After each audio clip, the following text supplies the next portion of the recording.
이 시간 함께 볼 하나님의 말씀은 누가복음 5장 17절부터 26절까지 말씀입니다. 누가복음 5장 17절부터 26절까지 말씀을 공동체 성경 읽기로 함께 듣도록 하겠습니다. 기도하시니라. 하루는 가르치실 때 갈릴리의 각 마을과 유대와 예루살렘에서 온 바리새인과 율법 교사들이 앉았는데 병을 고치는 주의 능력이 예수와 함께 하더라. 한 중풍병자를 사람들이 침상에 메고 와서 예수 앞에 들여놓고자 하였으나 무리 때문에 메고 들어갈 길을 얻지 못한지라. 지붕에 올라가 기와를 벗기고 병자를 침상째 무리 가운데로 예수 앞에 달아내리니 예수께서 그들의 믿음을 보시고 이르시되 이 사람아, 내 죄 사함을 받았느니라. 서기관과 바리새인들이 생각하여 이르되 이 신성 모독하는 자가 누구냐? 오직 하나님 외에 누가 능히 죄를 사하겠느냐? 예수께서 그 생각을 아시고 대답하여 이르시되 너희 마음에 무슨 생각을 하느냐? 내 죄 사함을 받았느니라 하는 말과 일어나 걸어가라 하는 말이 어느 것이 쉽겠느냐? 그러나 인자가 땅에서 죄를 사하는 권세가 있는 줄을 너희로 알게 하리라. 하시고 중풍병자에게 말씀하시되 내가 네게 이르노니 일어나 내 침상을 가지고 집으로 가라. 그 사람이 그들 앞에서 곧 일어나 그 누웠던 것을 가지고 하나님께 영광을 돌리며 자기 집으로 돌아가니 모든 사람이 놀라 하나님께 영광을 돌리며 심히 두려워하여 이르되 오늘 우리가 놀라운 일을 보았다. 네, 반갑습니다. 우리 앞뒤 분들과 인사해 볼까요? 참 잘 오셨습니다. 한 가지 더 인사해 볼까요? 자, 눈을 바라보시면서 혹시 눈을 못 바라보시는 분들이 있으면 부끄러워하지 마시고 눈을 바라보면서 이제 잠을 깨야 될 때입니다 라고 말씀해 주시죠. 이제 잠을 깨야 될 때입니다. 네. 이 얘기는요, 이제 육체적인 잠뿐만이 아니라 영적인 잠도 말씀드리는 거예요. 왜냐하면 하나님의 말씀이 선포될 때 우리의 영이 잠들어 있으면 귀가 닫히게 되거든요. 근데 사단은 늘 하나님의 말씀이 선포될 때 귀를 닫게 만들 만한 다양한 것들을 준비해 놓습니다. 요즘 세대에 가장 잘 준비되는 게 뭘까요? 바로 스마트폰이에요. 왜? 우리는 스마트폰을 한시도 보지 않으면 병에 걸렸기 때문에 그래요. 그렇죠? 그런데 꼭 예배 시간, 말씀 시간만 되면 카톡이 그렇게 와요. 그런데 그 카톡은 반드시 답장을 해줘야 될 카톡만 옵니다. 네. 좀 평소에는 의식하는 카톡도 설교 시간에 오는 카톡은 무조건 답변을 꼭 해줘야 돼요. 그러다 보면 손은 바쁘게 움직이고 눈은 위아래로 왔다 갔다 하지만 하나님의 말씀이 선포될 때 내 귀가 닫히게 되죠. 또 어떤 일이 있을까요? 예배 시간에 우리가 하나님의 말씀 못 듣게 하는 다양한 방법이 있는데 우리 어린아이들이 있어요. 애기들이요 잘 자다가 말씀 딱 선포할 때 딱 일어나가지고 엥 하고 울어요. 그럴 때 우리는 참 당황스럽죠. 어이 괜찮았는데 갑자기 왜 말씀 들으려고 하니까 이래. 그러면 이제 애들 데리고 들어갔다 나갔다 하다 보면은 말씀을 들을 수가 없게 되죠. 또 어떤 일이 있을까요? 갑자기 집에 놓고 온 물건이 생각납니다. 내가 가스불을 켰나? 껐나? 네, 그런 생각 혹시 아직 그럴 나이가 아니신가요? 네. 네, 그런 생각이 들 때가 있고요. 이따가 만나려고 한 그 사람이 4시에 만나기로 했나 5시에 만나기로 했나? 갑자기 막 궁금증이 들기 시작합니다. 언제? 하나님의 말씀이 선포될 때. 그래가지고요, 어린이 캠프라고 하는 그 유초등부 학생들을 대상으로 하는 캠프 때는요, 그걸 너무나 잘 알아가지고 무조건 집회 시간에 들어오기 전에 아이들을 어디를 보내는 줄 아십니까? 화장실을 무조건 보냅니다. 그리고 집회 동안에 아무리 목말라도 물을 주지 않아요. 왜 그런 줄 아세요? 딱 은혜 받을 만한 포인트가 딱 되면 애들이 뭐라고 하냐면 화장실 가고 싶어요 그러거든요. 사랑하는 성도 여러분, 하나님의 말씀이 선포되는 그곳에 주의 영이 임하시는 걸 믿으십니까? 그걸 안 믿으면 하나님의 말씀이 아닌데. 네, 다시 한번. 주의 말씀이 선포될 때 하나님의 영이 임하시는 거 믿습니까? 근데 바로 그곳에 악한 영도 함께 임한다는 사실을 우리는 늘 기억해야 됩니다. 내가 지금 예배 시간에 갑자기 눈이 감기거나 다른 생각이 떠오르거나 아니면 오늘 게임 이벤트가 있는데 이런 생각이 든다면 바로 그 순간 우리의 마음속에 악한 영이 역사하고 있다는 사실을 캐치하셔야 돼요. 그 순간 예수 이름으로 마음을 다잡고 귀를 열고 마음을 열고 하나님의 말씀을 듣기 위해 핸드폰은 잠시 꺼두셔도 좋습니다. 할렐루야.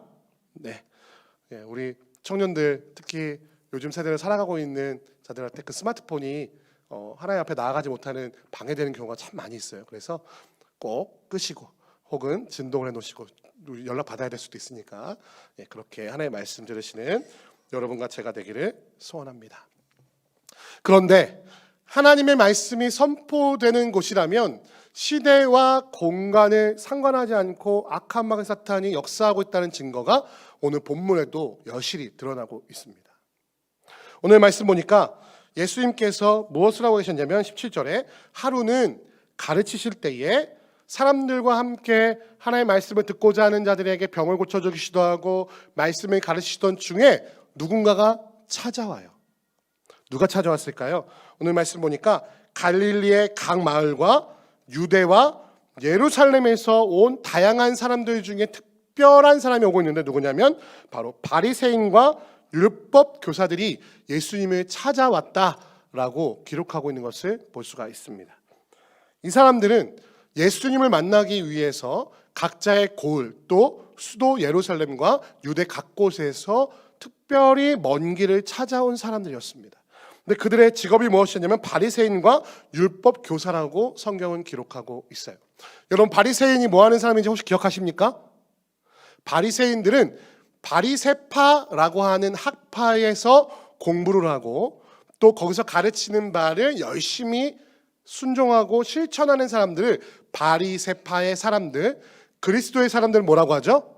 그리스도인이라고 하는 것처럼 바리새파의 학문을 따라가는 사람을 바리새인이라고 불렀습니다.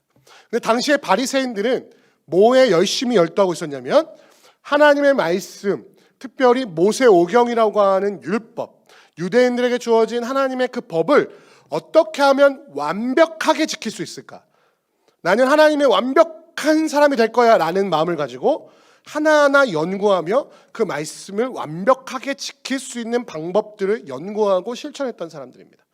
그래서 이 사람들이 어떻게 하냐면요, 모세오경에 각주를 달기 시작했어요. 뭐냐면 안식일을 지켜라 라고 하는 그 명령을 지키기 위해 하나님께서 명령하신 게 있죠. 안식일은 뭐 하지 말라? 일하지 말라. 아시죠? 안식일에는 일하지 말라라고 명령하신 그 명령을 어떻게 하면 잘 지킬 수 있을까를 고민하다 보니까 그러면 뭐에 질문해야 돼요? 그럼 과연 일이란 무엇인가에 대한 기준과 답을 만들어야 했다는 것이에요. 그 각주에다 이렇게 적기 시작합니다. 자, 여기서 말하는 일이란 하루에 어느 정도 이상의 거리를 가면 일이고 어느 정도 거리를 가면 일이 아닐 수 있다. 왜냐하면 생활은 해야 되니까. 회당에 가서 예배는 드려야 되잖아요. 그리고 어느 정도 이상의 무게를 들면 일이고 어느 정도 이상의 무게를 들지 않으면 일이 아니다 라는 기준을 세세하게 자기들의 어떤 합리적인 기준 안에서 그렇게 적어내기 시작했습니다. 그것을 보고 뭐라고 말했냐면 장로의 유전이다라고 말했습니다. 뭐냐면 지금까지 바리새파가 1, 2년 있었던 게 아니라 아주 오랜 세월 동안에 말씀에 각주를 달며 그 율법을 잘 지키려고 하다 보니까 그 양이 사실은 율법 모세오경보다 훨씬 더 많게 됐어요. 훨씬 더 많은 양, 그러니까 본문보다 훨씬 더 많은 그런 기준들이 생기다 보니까 그것을 장로의 유전이라고 하며 그것이 율법에 준하는 권위를 가진 것으로 인정하기 시작했습니다. 근데 더 나아가서 이 장로의 유전들이 시대에 따라서 환경에 따라서 세세해지고 점점 더 법이 그 율법을 지키고자 하는 그 기준들이 깐깐해지기 시작하니까 더 나아가서 어떤 일이 생겼냐면 성경에서 말하는 것과 반대되는 장로의 유전도 생기기 시작했어요. 여러분 그거 아시죠? 우리가 헌법이 있잖아요. 헌법에 기록된 대로 그 법을 만들어야 되는데 근데 법이 상황과 조건에 따라서 변화되고 수정되고 되다 보면 헌법하고 반대되는 법이 생길 때가 가끔 있어요. 그렇죠? 그 우리가 만약에 법에 저촉돼서 이거는 헌법 정신에 맞지 않는 것 같은데 그러면 우리가 어떤 재판을 걸죠? 헌법소원. 이거 청년 됐다 똑똑하다. 모를 줄 알았는데 헌법소원. 소원 비는 거 아니에요? 진이 아니에요? 죄송합니다. 모를 줄 알았는데 헌법소원이라는 재판을 걸어가지고 이 법은 헌법의 정신과 맞지 않으니 내가 이 법에 걸린 것이 잘못된 것입니다. 이 법은 없어져야 되거나 수정되어야 됩니다. 라고 소송을 걸게 되죠. 그런데 정말 웃긴 것은 하나님의 말씀 모세오경 율법과 반대되는 장로의 유전이 있었음에도 불구하고 바리새인들은 이 장로의 유전에 우선권을 줬다는 거예요. 하나님의 말씀을 잘 지키기 위해서 만들었던 그 장로의 유전들이 어찌 보면 하나님의 말씀을 어기게 만드는 결과를 얻게 되었다는 것입니다. 이러한 바리새인들이 또 같이 있었던 율법 교사들, 율법을 가르치는 서기관들, 하나님의 말씀을 필사하고 그것을 보존하는 일을 감당했던 율법 교사들, 그 율법을 지키는 율법의 수호자, 난 율법을 완전히 지키는 선한 사람이야, 내가 율법을 온전히 알고 있어, 다 알고 있어 라고 생각했던 당시대의 종교 지도자들이 지금 예수님을 찾아왔다는 것이죠. 그런데 오늘 말씀 보니까 율법 교사들과 함께 앉았는데 병을 고치는 주의 능력이 예수와 함께 하더라 라고 하는 사족이 붙어 있어요. 이 문장 한번 읽어보세요. 병을 고치는 능력이 여기에 왜 기록되어야 되는지, 하루는 가르치실 때에 갈릴리의 각 마을과 유대와 예루살렘에서 온 바리새인과 율법 교사들이 앉아 있었는데 한 중풍병자를 사람이 침상에 메고 와서 예수 앞에 들여놓고자 하였습니다. 이렇게 이어지는 것이 더 자연스럽지 않나요? 그런데 오늘 말씀의 마지막에 뭐가 기록되어 있어요? 병을 고치는 주의 능력이 예수와 함께 하더라. 도대체 이야기가 왜 여기에 기록되어 있을까요? 이것은 누가가 일부러 여기다가 이 문장을 끼워 넣었음을 알 수 있는 기사가 이 이후에 나타나게 되죠. 말하자면 지금 여기에 예수님과 함께 마주 앉아있는 바리새인과 율법 교사들에게 무언가를 가르치기 위해 누군가 병든 자가 나는 역사가 일어날 것이다 하는 암시를 주고 있는 것이죠. 아니나 다를까 그들이 함께 앉아 있었던, 지금 사실 공동체 성경읽기의 그 그림에는 사람들이 다 서 있고 굉장히 넓은 광장처럼 그려져 있는데 당시의 고대근동의 집을 생각해 보면 그렇게 넓지 않아요. 그리고 이 사람들이 다 같이 앉아 있었다라고 말하고 있어요. 그렇죠? 예, 우리 고대근동 유대의 손님을 대접하는 방법은 무엇입니까? 예, 다들 아시죠? 밥을 이렇게 우리처럼 서서 먹거나 식탁에 앉아서 먹지 않아요. 이렇게 돗자리를 쫙 깔아놓고요. 어떻게 해요? 땅바닥에 그릇들을 놔두면 이렇게 비계 같은 걸 주서 옆으로 이렇게 누워가지고 밥을 먹어요. 누워서, 그죠? 그러니까 이들이 앉아 있었다라는 것은 이렇게 누워서 지금 이들이 함께 시간을 보내고 있었다라는 것을 암시하고 있습니다. 네, 그러니까 그 공간이 넓어서는 안 되겠죠? 넓으면 이야기도 잘 안 들릴 것이고 사람들이 막 서 있지도 않았어요. 그런데 한 중풍병자를 사람들이 데리고 오는데 몇 명의 사람들이 데리고 가는지 모르겠어요. 그런데 그 집 앞에 예수님을 보기 위한 사람들이 무리를 지어 거기 앞에 있었기 때문에 그 중풍병자를 데려온 사람들이 예수 앞에 들어가지 못했다고 19절에 기록하고 있습니다. 19절 보니까 무리 때문에 메고 들어갈 길을 얻지 못했다라고 성경은 기록하고 있습니다. 사랑하는 성도 여러분, 예수님께서 갈릴리의 각 동네를 돌아다니시며 병자를 고치시고 말씀을 가르치셨던 가장 큰 이유가 뭐라고 예수님의 이름으로 말씀하셨죠? 나는 하늘나라의 복음을 전하기 위해 왔노라. 그러니 너희 나를 붙잡지 마라. 나는 다른 동네도 가야 된다 라고 분명히 말씀하셨죠. 기억하십니까? 네, 제가 전했던 말씀 기억하시면, 기억이 안 나면 유튜브 들어가서 다시 보기로 들어보세요. 네. 그렇게 말하고 있어요. 그러면 지금 예수님께서 이 동네에 왜 오셨을까요? 이 동네에 왜 와 계신 거예요? 수많은 사람들 앞에서 하늘나라의 복음을 전하시기 위해 그 무리를 만나러 오시지 않았습니까? 맞죠? 그런데 지금 예수님 앞에 나아가고자 하는 무리들과 예수님 앞에 나아가고자 하는 이 중풍병자를 데리고 온 사람들이 어떻게 되고 있어요? 예수님 앞에 나아가지 못하고 있어요. 누구 때문에? 누구 때문에?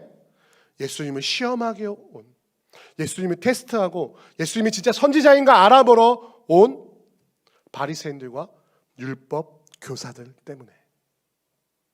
사랑하는 성도 여러분, 우리는 왜 예수님을 만나고 있습니까? 예수님을 시험하기에 오셨습니까? 예수님이 진짜 능력 있는지 한번 확인해 보시고자 왔습니까? 믿어야 본전이니까 한번 구해보자, 한번 믿어보자, 내가 원하는 거 주시나 안 주시나 한번 살펴보려고 오셨습니까? 그렇다면 예수님 옆에 나아갈 누군가를 내가 맡고 서 있지는 않은지 돌아볼 필요가 있다는 것이에요. 어쩌면 한국교회가 예수님 앞에 나와야 될 그 죽어가는 생명들의 길을 딱 막고 서 있지는 않은지 우리 돌아볼 필요가 있지 않겠습니까? 혹은 내가 내 삶 속에서 내 뜻대로, 내 방법대로, 내 생각대로 행동했던 것, 마음대로 분내고, 마음대로 감정을 통해 일하고, 마음대로 갑질하고, 마음대로 내 뜻대로 살아갔던 내 삶의 모습 때문에 나를 통해 구원받아야 했을, 나를 통해 주의 말씀을 들어야 했을 누군가의 길을 딱 막고 서서 예수님 앞에서 예수님 앞에 그들이 나아가지 못하게 막아서고 있지 않은지, 내가 그 바리새인과 율법 교사는 아닌지 우리는 이 말씀을 통해 돌아볼 필요가 있다는 것입니다. 바리새인들과 율법 교사는 당시대의 종교 지도자들이었어요. 누구보다도 하나님에 대해서 더 잘 알아야만 했고, 누구보다도 하나님의 뜻을 알아야만 했고, 누구보다도 수많은 사람들을 하나님 앞으로 데려와야만 하는 사람이었는데, 역설적이게도 지금 바리새인들과 율법 교사들이 예수님을 만나야 할 무리들을 딱 가로막고 예수님을 독대하며 시험하려고 하고 있다는 것이죠. 이 아이러니한 상황 속에서 예수님은 그럼에도 불구하고 이 율법 교사들과 바리새인들에게 하나님의 뜻을 깨닫게 해주시고 싶었던 것 같아요. 그를 위해서 오늘 준비한 교제가 바로 중풍병 걸렸던 이 한 사람과 그를 침상째로 들고 온 여러 사람들이었습니다. 그들이 함께 앉아서 시간을 보내고 있을 때 밖에 있던 사람들의 무리로 인해서 또 예수님을 독차지하고 있었던 이 율법교사 바리새인들 때문에 들어갈 길을 얻지 못했던 이 중풍병 걸린 사람과 그를 데려온 사람들이 어떤 결단을 내리는지 보실까요? 오늘 말씀 보니까 19절 말씀 보니까 이렇게 말하고 있습니다. 무리 때문에 메고 들어갈 길을 얻지 못한지라. 여러분, 사람들이 이렇게 웅성웅성거리고 있고 길이 막혔다면 여러분 어떤 선택을 하시겠습니까? 여러분이라면 어떤 선택을 하시겠어요? 네, 좀 소심한 사람은 에이 안 되겠다, 다음에 오자, 에이 난 아닌가 보다, 난 이번 차례가 아닌가 보다, 이렇게 생각하시는 분도 있을 것이고, 좀 성격이 다혈질이신 분들은 이렇게 말할 거죠. 아 여기 중풍병자 있는데 길 좀 비켜요. 안 그러시겠어요? 아니 길 좀 비켜봐 좀. 아 예수님 앞에 좀 나가야 되는데 지금은 급한 사람 여기 있는데 아픈 사람 여기 있는데 당신들 어디 아파? 팔 아파? 좀 나중에 해야 되잖아. 이 사람은 중풍병으로 지금 죽어가고 있잖아요 라고 말하지 않겠어요? 근데 이 사람들은요, 다른 사람들을 뚫고 가거나 아니면 다른 사람들을 불편하게 하기는커녕 정말로 대단한 모험을 하기 시작하는데, 어떤 모험을 하냐면요, 지붕을 올라가서 지붕을 뜯기 시작합니다. 지붕을 뜯는다. 지금 우리의 문화권 안에서는 상상할 수 없는 일이죠. 자, 여러분이 집에서 밥을 먹고 있는데 갑자기 어떤 사람이, 앵간 사람이 나 만난다고 집 문 잠겨져 있다고 지붕을 뜯는다고 생각해 보세요. 어떻게 하시겠습니까? 갑자기 두두두두두두 소리가 나면서 모래와 먼지가 막 떨어지기 시작하는, 내 머리로 떨어지기 시작하는 거예요. 왜 나 안 만나주는 거야? 이러면서 다다다다 지붕을 뚫고 있어요. 그럼 어떻게 하시겠습니까? 바로 신고해야 되죠. 그죠? 바로 신고해야 돼요. 근데 이 사람들은 예수님께 이 중풍병자를 보여주기만 하면 낫는다는 일념 하나로 지금 지붕을 뜯고 그 지붕에 이 중풍병자를 달아내리고 있는 것이에요. 이 지붕을 어떻게 뜯을 수 있었을까? 이것은 고대 근동 지방의 일반적인 집의 형태를 보면 알 수 있는데, 대부분의 경우에 어떻게 하냐면요, 이렇게 나무로 기둥을 세우고요, 그 위에 풀하고 석가래하고 진흙을 섞어서 그 위에 이렇게 여러 겹을 바릅니다. 네. 그렇게 바르다 보면 비가 오면 그 석가래에 물이 들어가면 새싹이 막 나기도 하고, 이 진흙이 점점 없어지기 시작하니까 비가 올 때마다 진흙을 다시 발라서 큰 롤러 같은 걸로 이렇게 문대고 하는 경우가 있었어요. 그렇게 되었기 때문에 지금 우리가 생각하는 것처럼 이런 천장 뜯는 것만큼 그렇게 어렵지는 않았다고 해요. 예, 물을 바르고 이렇게 뜯어내면 잘 뜯어지는, 생각보다 이렇게 먼지도 많이 떨어지지 않았을 거라고 이렇게 학자들은 생각하더라고요. 어쨌든 간에 큰 도전 아니겠습니까? 근데 그렇게 쉽게 뜯을 수 있으니까, 쉽게 만들 수 있으니까 집주인이 지붕을 뜯어도 뭐라 안 했겠죠. 네. 저 같으면 되게 화냈을 텐데. 그런데 생각해 보세요. 이렇게 앉아서 대화를 나누고 있는데 갑자기 지붕이 열리면 뜯어지면서 깨 어떤 소리가 날지 모르겠지만 갑자기 사람이 내려와요. 그것을 바라보면서 바리새인들과 율법 교사들이 어떤 생각을 했을까요? 참 성경에 기록이 안 돼서 궁금하긴 한데 어처구니 없거나 아니면 좀 분노했을 마음이 있을 것 같아요. 왜냐하면 이 사람들은 종교 지도자들 아닙니까? 사회적 지도자들 아닙니까? 그러니까 나는 예수님을 독대할 수 있는 권한이 있어, 나는 그럴 자격이 있어 라고 생각했을 텐데 불경하게도 누군가 예수님을 먼저 만나겠다고 지붕을 뜯고 사람을 달아내리고 있는 거예요. 근데 그것을 보면서 예수님도 황당하셨으리라 생각하겠지만 예수님은 그들을 향해 뭔 일 하는 거야 지금, 무슨 짓 하는 거야 라고 말씀하지 않으시고 뭐라고 말씀하시죠? 20절 말씀 보니까 예수께서 그들의 믿음을 보시고 이르시되 이 사람아 내 죄사함을 받았느니라 라고 선포하십니다. 할렐루야. 예수님께서 도대체 그들의 어떤 모습을 보시고 그들의 믿음을 보셨다라고 성경에 기록하고 있을까요? 여기서 말하는 그 사람들은 예수님을 달아냈던 사람과 그 중풍병자를 얘기하는 거겠죠. 그들을 향하여 내 죄사함을 받았느니라 라고 선포하세요. 예수님을 만나기 위해서라면, 예수님 앞에 나아가기 위해서라면, 예수님께서 내 병을 고쳐주실 것을 믿는 믿음으로 어떠한 짓이라도 해서 예수님을 만나려고 했던 이들의 행동, 어찌 보면 조금은 무모해 보이고, 어찌 보면 조금은 어리석어 보이고, 어찌 보면은 남한테 피해를 주는 것 같은 이 모습들을 바라보며 예수님은 그들의 정성과 열정과 마음을 보시며 그들의 믿음을 보셨다라고 기록하고 있는 것입니다. 사랑하는 성도 여러분, 여러분은 어떤 모험을 하고 계십니까? 여러분 예수님 앞에 나아가기 위해서 어떤 일을 하십니까? 하나님의 마음을 알고자 어떤 모험을 하십니까? 아니면 모험을 하기를 거절하십니까? 내가 무언가를 하기에는 내 삶이 너무 바쁘고, 내가 모험을 하기에는 불안하고, 예수님을 그렇게까지 사랑하는지는 사실 잘 모르겠고, 그냥 세상 속에서 잘 되고 잘 먹고 잘 살면 하나님 감사합니다라고 한마디 해줄 수 있는데 사실 내 삶도 그렇게 녹록하거나 쉽지는 않고,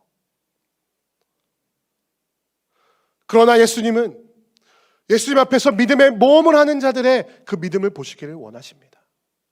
바로 지금 이 순간 여러분의 모험을 통해 하나님의 위대한 것을 바라보시기를 원하고 계시다는 것이에요. 제가 참 좋아하는 책이 하나 있는데요, 폴 트루니에라고 하는 그 프랑스의 신학자의 모험으로 사는 인생이라는 책이 있습니다. 모험으로 사는 인생.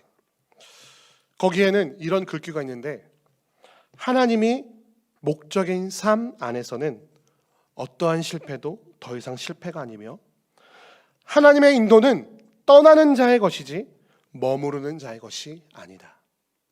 모험은 위험 부담을 감수해야 한다. 이렇게 위대한 모험의 한 걸음을 걸었던 우리 믿음의 선조가 있는데요, 그의 이름은 바로 아브라함입니다. 하나님께서는 갑자기 아브라함에게 밑도 끝도 없이 나타나서 이렇게 말씀하십니다. 너의 본토 친척 아비집을 떠나 내가 내게 명령한 곳으로 가라. 목적지를 말씀 안 해주시니까 내비게이션을 칠 수도 없어요. 어디로 가는지도 몰라요. 왼쪽으로 가야 되는지 오른쪽으로 가야 되는지, 북쪽으로 가야 되는지 남쪽으로 가야 되는지 몰라요. 그런데 밑도 끝도 없이 하나님께서 그에게 본토 친척 아비집, 그가 안락하게 살 수 있고 그가 미래를 예측할 수 있는 그 삶의 자리에서 떠나라 라고 명령하십니다. 근데 아브라함은 하나님께 그래서 나 어떻게 먹고 살라고요? 어느 쪽으로 가라는 건 도대체, 어디로 가는지는 알고 좀 떠납시다 라고 묻지 않고 순종하여 떠났습니다. 그래서 그가 도착한 곳이 바로 가나안 땅이었어요. 예수님은 그 묻지 않고 믿음으로 자신의 본토 친척 아비의 집을 떠난 그 아브라함의 떠난 그 발걸음을 보고 그것을 믿음으로 여기셨다라고 성경은 기록하고 있습니다. 어찌 보면 오늘날의 청년들은 익숙한 것에 머물러 있기를 좋아하는 건지도 모르겠습니다. 말로는 여행도 좋아하고 모험도 좋아하고 새로운 거 좋아한다고 하는데 사실 여행도 익숙한 곳만 가려고 해요. 어떻게 익숙해요? 인터넷 뒤져서 아는 곳, 사람들 많이 가서 평점 좋은 곳, 새롭고 낯설고 아무도 경험해본 평점이 없는 곳에는 가기를 어려워합니다. 너무나 많은 정보가 있기에 그 정보에서 벗어나는 것을 도전하고 모험하는 것을 시도해볼 힘과 능력을 잃어버린 시대가 오늘날의 시대가 아닌가 싶습니다. 그러나 하나님께서 우리에게 요청하시는 모험은 누가 걸어갔던 길이 아니라, 누가 예상했던 길이 아니라, 누가 평점 매겨놓은 길이 아니라 하나님이 명령하신 그 길이 어떠한 일이 발생하고 어떤 사람을 만나고 어떤 일이 발생할지를 모르는, 내가 경험해야 하는 새로운 길이에요. 수많은 사람들이 걸었던 길을 보고 성경은 넓은 길이라고 말하고 있습니다. 그러나 생명의 길, 천국으로 향하는 길은 수많은 사람들이 택한 길이 아니라, 평점이 별 9개가 넘는 길이 아니라 좁은 길, 많은 사람들이 선택하지 않는 길이라고 성경은 분명히 기록하고 있어요. 사랑하는 성도 여러분, 믿음의 모험을 결단하시기를 주님의 이름으로 축원드립니다. 하나님의 말씀으로 순종하여 그 말씀의 능력을 내 삶에 나타나게 하는 삶. 다른 사람들은 이리 재고 저리 재고 어느 것이 좋을지 머리를 생각하고 지혜를 생각하고 인맥을 동원하라고 말하지만 우리는 묵직하게 기도로 승부하는 삶.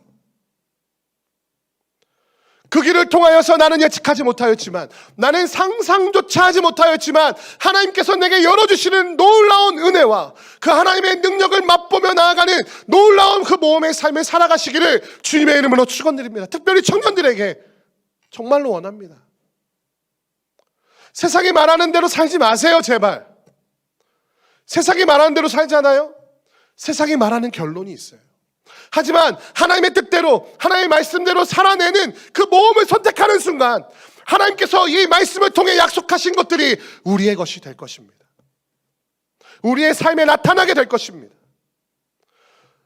여러분, 하나님의 말씀이 왜 감동이 없는지 알아요? 요즘 시대에 그 하나님의 말씀이 내 삶에 나타나는 것을 본 경험이 없어서 그래요. 왜 그 하나님의 말씀이 내 삶에 나타나는 경험을 못할까요? 하나님의 말씀대로 살지 않으니까요. 어리석다고 말하니까요. 그거는 그거고, 알겠어. 그런데 그렇게 살면 내가 먹고 살지 못할 것 같으니까, 그렇게 살면 내가 직업을 얻지 못할 것 같으니까, 그렇게 살면 내가 사회적으로 성공하지 못할 것 같으니까 하나님의 말씀은 뒤에 있고, 세상의 가르침과 세상에서 말하는 줄 세우기에, 줄 서기에 바쁜 것이 오늘날의 삶의 모습 아닙니까? 그런데 어떻게 하나님의 말씀이 내 삶에 나타나겠어요? 어떻게 내 삶 속에 하나님의 말씀이 체화되겠어요? 제가 여러분을 무시해서 드리는 말씀이 아니라 저도 마찬가지라서 그래요. 목회를 하면서도, 교회 일을 한다고 말하면서도 하나님의 뜻대로 하는 거 너무 잘 알아요. 왜? 제가 맨날 얘기하니까. 맨날 말씀 읽고 설교하면 그거 모르겠습니까? 다 알지는 못하겠지만 모르겠습니까? 그런데 목회를 하면서도 제 안에 자꾸만 욕심이 들어요. 인정받고 싶은 욕심. 야, 주목사는 찬양도 잘하고 설교도 잘해. 이 말을 듣고 싶은 욕심이 제 안에 새록새록 자라나요. 네, 이건 정말 솔직한 말씀입니다. 그러기 위해서 할 수 있는 여러 가지 방법들이 있어요. 여러 가지 음악적 테크닉과 여러 가지 웅변의 테크닉을 사용해서 사람의 마음을 뜨겁게 만들고, 선동의 용어를 사용해서 사람을 움직이게 만들고, 사람을 하나님의 사람이 아니라 내 사람으로 만드는 수많은 여러 가지 방법들, 여러분에게 세뇌시켜서 나에게 모든 것을 내놓게 만드는 세상에 그런 교회도 많지 않습니까? 세상에 그런 유명한 목사님들 많지 않아요? 그런 욕심이 저에게도 든다고요. 더 많은 사람들이 나를 칭송해 줬으면, 더 많은 사람들 앞에서 내가 인정받았으면 하는 생각이 든다고요. 그러나 그 모든 것을 저련히 끊어내고 인기 없는 말씀, 하지만 하나님의 날 것 그대로의 말씀을 선포하자라는 다짐을 날마다 얼마나 많이 하는지 모릅니다. 그럴 때에 당장에 나타나는 열매가 없어 보이고, 당장은 인기가 없어지고, 당장은 큰 목회하고 큰 교회를 심하지 못할지라도 나를 통하여 한 사람의 영혼에게 말씀이 심어지고 그 한 사람의 영혼이 하나님께로 돌아온다면 저는 그걸로 만족합니다 라고 날마다 고백하는 것이 부족한 저의 고백입니다. 사랑하는 성도 여러분, 모험을 하십시오. 지금 이 중풍병자를 데려온 사람들은 포기하지 않았어요. 결코 예수 그리스도 앞에 나아가기 위해 지붕을 뜯었어요. 이 이후의 일은 이후의 일이고, 수습하면 되고, 집주인이 와서 등짝을 때리든 날 소송을 하든 그것이 중요한 것이 아니라 지금 예수님이 계신 곳에 이 병자를 데려가야 하기에 그들은 믿음의 모험을 했고, 예수님은 그 믿음의 모험을 보시고 그들의 믿음을 보셨다라고 성경은 기록하고 있습니다. 세상은 우리의 믿음을, 우리의 모험을 인정해 주지 않겠지만 하나님은 우리의 믿음을, 우리의 모험을 인정해 주실 줄 믿습니다. 그래서 이렇게 말씀하시죠. 내가 죄사함을 받았느니라. 정말로 그들에게 중요한 것은 중풍병자가 낫는 것일지도 모르겠지만 예수님께서 그들에게 주실 수 있는 가장 좋은 선물은 무엇입니까? 그들의 영혼의 구원의 선포 아니었겠습니까? 그들의 영혼을 살리시고 죽을 수밖에 없었던 죄인들을 천국으로 초대하시는 그 예수님의 음성, 내가 죄사함을 받았느니라 라고 말씀하시는 바로 그 현장의 그 감동의 자리에서 마음이 불편한 사람들이 있었는데 그들의 이름이 율법교사이며 바리새인들이며 서기관들이라고 말하는 하나님의 말씀에 누구보다 또 하나님의 마음을 잘 안다고 주장했던 사람들이었습니다. 그들이 뭐라고 말합니까? 그들 21절에 서기관과 바리새인들이 생각하여 이르되 이 신성모독하는 자가 누구냐? 오직 하나님 외에 누가 능히 죄를 사하겠느냐? 자기가 하나님의 뜻을 다 알고 있다고 생각하는 바로 그 순간 우리는 하나님이 됩니다. 내가 하나님의 뜻 다 알고 있다고 생각하는 순간 내 생각이 하나님의 뜻이 됩니다. 우리 교회에서 싸우는 사람들이요, 하나님의 뜻대로 살아간다고 말하는데 정말로 불법을 저지르고 제멋대로 사는 사람들 보면요, 아주 기가 막히게 자기가 하나님이 되어서 살고 있어요. 여러분 혹시 하나님이 되어 다른 사람들을 판단하고 나는 옳고 너는 그르다 라는 생각을 갖고 있지는 않으십니까? 이 바리새인들과 서기관들이 바로 그랬어요. 자기가 하나님이 되어서 바로 내 눈앞에 하나님의 아들이 있는지를 알지 못하고 어떻게 하나님 외에 죄를 사하는 권세가 있겠느냐라고 예수님을 판단하고 있었다는 것이죠. 그런데 예수님은 아직도 그들을 사랑하시는 것 같습니다. 그들에게 다시 한번 기회를 주시죠. 22절에 예수님께서 그 생각을 하시고 대답하여 이르시되 너희 마음에 무슨 생각을 하느냐? 내가 다 알아. 네가 말로는 하진 않겠지만 누가 능히 죄를 사하는 권세가 있느냐고 말하며 신성모독을 하는 자라고 나를 판단하고 있는 거 내가 잘 알고 있다. 하지만 너희는 모르는 자가 되지 말고 아는 자가 되라 라고 말씀하시면서 이렇게 말씀하십니다. 내 죄사함을 받았느냐 하는 말과 일어나 걸어가라 하는 말이 어느 것이 쉽겠느냐? 여러분 생각해 보십시오. 죄를 사하는 권세가 쉽습니까? 병을 고치는 것이 쉽습니까? 둘 다 어렵죠. 네, 둘 다 어려워요. 우리한테는 둘 다 어렵죠. 근데 하나님의 입장에서 생각해 보세요. 죄를 사하는 것과 달리 병을 고치는 건 그냥 고치면 돼요. 그죠? 말씀만 하시면 고쳐져요. 근데 죄를 사하는 것은 어떻습니까? 수많은 지난한 일들을 하셔야 돼요. 어디서부터? 아담과 하와 시절부터 거슬러 올라가야 돼요. 그죠?